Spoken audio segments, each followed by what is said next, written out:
Hey guys, this is Scott with Truth Uncovered. I just want to do a short video. Some watching the video may know what time of the year it is. Others may not know what time of the year it is. But we are we're probably a little less than 24 hours before beginning the Feast of Tabernacles. And like I said, some may know, some may not know, but the Feast of Tabernacles we find in Leviticus 23, where Yahweh, God, commanded his people. I believe it says something like this.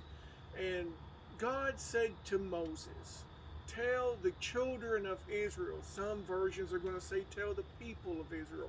That's very important for us to understand, that it's not to the Jews, but to the people of Israel. So if you are a believer in Yeshua, a believer in Jesus, then you are, as Paul says in Romans 11, you are grafted into Israel. But Tabernacles was a feast to remind Israel of God's provision, how he had taken care of them in the wilderness. But also it was a reminder that they dwelt in tents, in sukkahs, temporary dwelling places. And for me, this feast is probably one of my favorite of the feasts that is commanded of God, because it is a reminder of the temporary.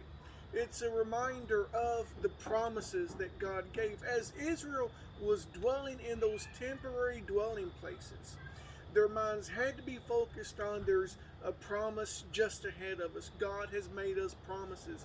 And for you and I, if you are a believer in Yeshua, a born-again believer, you know that what we're dealing with now is temporary. You may be sick, but it's a temporary condition. You may be in a situation that you don't understand, but it's a temporary situation.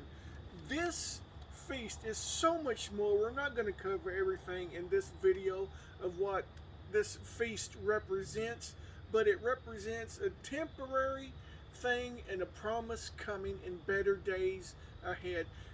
Guys, there is a kingdom coming. We're not going, the kingdom is coming. And that's what Tabernacles is all about. It is a preparation.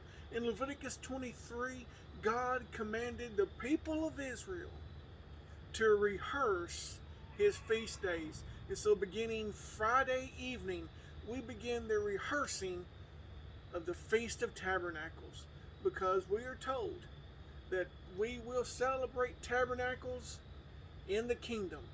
In God's kingdom, we will keep Tabernacles. Join me for more. There's more to come during this Feast of Tabernacles. Until then, Shalom.